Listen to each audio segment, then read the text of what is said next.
எல்லாருக்கும் வணக்கம். இன்றைக்கி நம்ம வீடியோவில் என்ன பார்க்க போகிறோம்னா ராகி மாவில் மோதகம் செய்ய போகிறோம். இனிப்பு மோதகம் ரொம்ப நல்லாயிருக்கும்.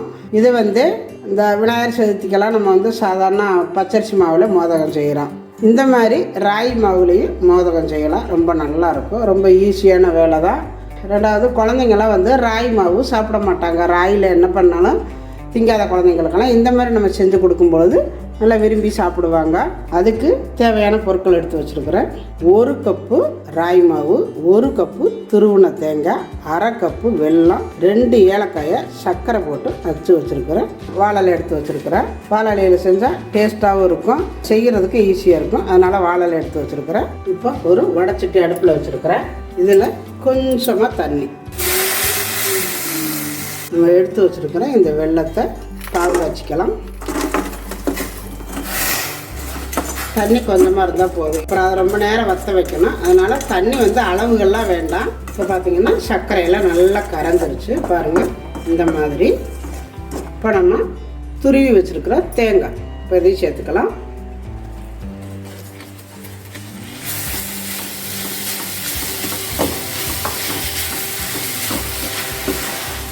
அடுப்பை சுலவில் தான் வச்சுக்கணும். கண்டிப்பாக நச்சு வச்ச ஏலக்காய் அதையும் சேர்த்துக்கலாம். நம்ம மோதகம் வைக்கிறதுக்கு உள்ளே வைக்கிறதுக்கு கெட்டியாக வரணும். அன்னந்தட்டியும் இது அடுப்பில் வச்சு கிண்டிக்கலாம். பாருங்கள், நல்லா கெட்டியாக வந்துருச்சு. போதும், இந்த அளவு இருந்தால் போதும். நம்ம உள்ளே வைக்கிறதுக்கு அந்த ஸ்டஃபிங் நல்லாயிருக்கும். இப்போ நம்ம அடுப்பை ஆஃப் பண்ணிடலாம்.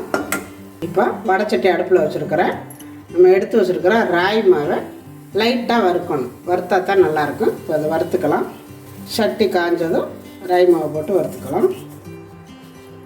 போட்டுட்டு கை விடாமல் கிளறிக்கணும்.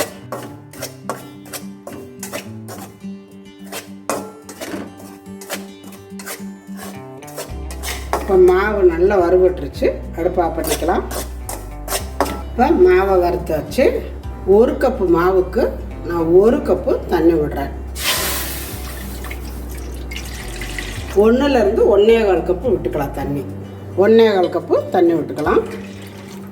மாவுக்கு தகுந்த அளவு சால்ட்டு போட்டுக்கோங்க. இது நல்லா கொதிக்கணும். தண்ணி பார்த்திங்கன்னா தண்ணி காஞ்சிடுச்சு. அடுப்பை குறைச்சி வச்சுருங்க. கொஞ்சம் போல் தண்ணி எடுத்து வச்சுக்கோங்க. எதுக்கும், அதாவது ஒவ்வொரு மாவு தண்ணி நிறைய இழுக்கும், ஒவ்வொரு மாவு தண்ணி இழுக்காது. அதனால் கொஞ்சமாக தண்ணி எடுத்து வச்சுக்கோங்க. வேணும்னா சேர்த்துக்கலாம். அடுப்பை குறைச்சி வச்சுட்டு இப்போ நம்ம வறுத்து வச்சுருக்கிற இந்த மாவை போட்டு இதில் கிண்டிக்கலாம்.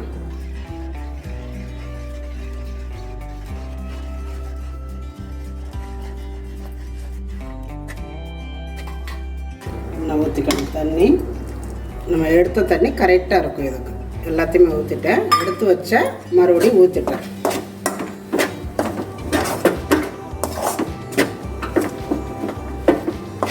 இப்போ அடுப்பை ஆஃப் பண்ணிக்கணும். ஆஃப் பண்ணிட்டேன். சூட்லேயே மாவு எல்லாத்தையும் நல்லா கிளறி விடணும்.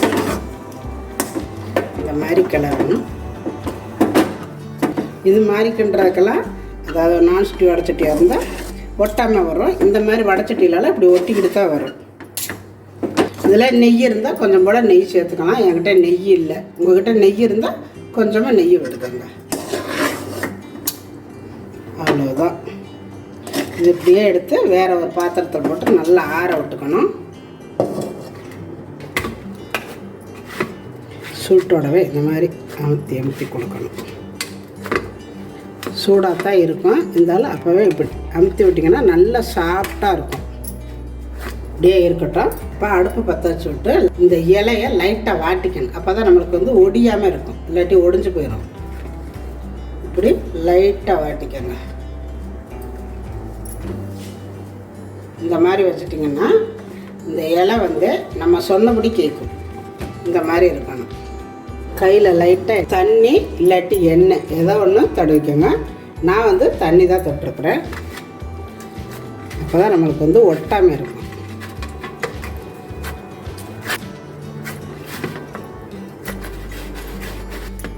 இந்த மாதிரி வச்சுட்டு உங்களுக்கு எந்த அளவு சைஸ் உருண்டை தேவையோ அந்த மாதிரி பிச்சுக்கோங்க.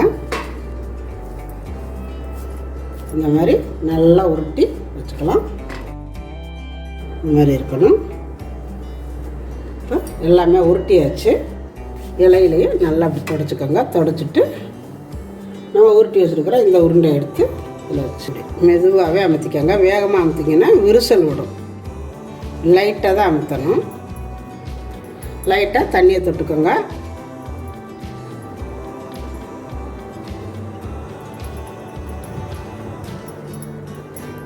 இந்த மாதிரி உருட்டிட்டு நம்ம செஞ்சு வச்சுருக்கிற இந்த தேங்காய் சட்னிங்க இது மேலே எடுத்து வச்சுக்கோங்க. வச்சுட்டு இதை எடுத்து இலையை எடுத்து இந்த மாதிரி இதில் கரெக்டாக அமுத்திக்கணும். இந்த மாதிரி அமுத்திட்டு இலையை எடுத்துக்கலாம். மறுபடியும் தண்ணியை தொட்டுக்கோங்க. தொட்டுக்கிட்டு இந்த மாதிரி நல்லா ப்ரெஸ் பண்ணி விடுங்க.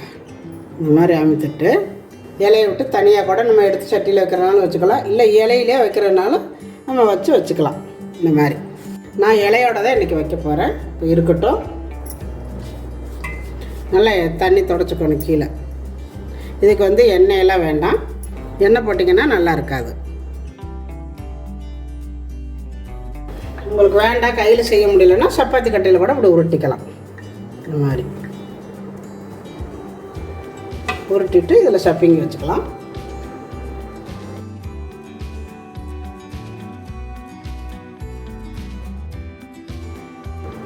செமையாக வந்திருக்கு. இதே மாதிரியே இப்போ எல்லாமே செஞ்சுக்கலாம். இப்போ நம்ம எல்லாமே செஞ்சாச்சு. இந்த மாதிரி இருக்குது பாருங்கள். நான் இட்லி சட்டியில் தான் இன்றைக்கி வச்சு எடுக்க போகிறேன். தண்ணி நல்லா கொதிக்குது. மோதகத்தை இந்த மாதிரி ஒவ்வொன்றா வச்சுக்கோங்க. அப்படியே வச்சு ஒரு 10 நிமிஷம் இருந்தால் போதும். அதாவது 5 நிமிஷம் ஸ்பீடாக இருக்கணும், 5 நிமிஷம் ஸ்லோவில் இருக்கணும். இப்போ இருக்கட்டும். வெந்துருச்சான்னு பார்க்கலாம்.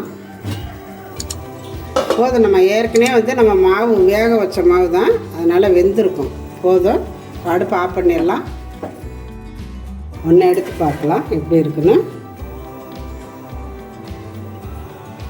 பாருங்க, நல்லா வெந்திருக்குது.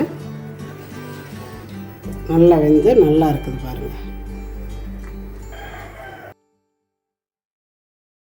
நல்லா இப்படி பாருங்கள், எடுக்கிறதுக்கு எவ்வளோ ஈஸியாக வருது பாருங்கள். பாருங்கள், ராகி மாவில் மோதகம் ரொம்ப அருமையாக வந்திருக்குது. இது மோதகம்னு சொல்லலாம், கொலக்கட்டைன்னு சொல்லலாம், எப்படி வேணாலும் நம்ம வச்சுக்கலாம். ரொம்ப நல்லா இருக்குது. நல்லா இது வந்து சூட்டோடவும் சாப்பிடலாம், ஆற வச்சு சாப்பிடலாம், நல்லாயிருக்கும். இந்த மாதிரி நம்ம கொடுக்கும் பொழுது குழந்தைங்களாம் ராகி மாவு சாப்பிட்ட மாதிரி இருக்கும், நல்லா ஹெல்த்தியாகவும் இருக்கும். இந்த மாதிரியெல்லாம் நம்ம அடிக்கடி செஞ்சு கொடுக்கலாம். அதாவது வந்து விநாயகர் சதுர்த்திக்கு இந்த மாதிரி விசேஷ நாளில் தான் செய்யணுங்கிறதெல்லாம் இல்லை. இப்போ நான் ஒன்று எடுத்து உடச்சி காட்டுறேன் பாருங்கள்.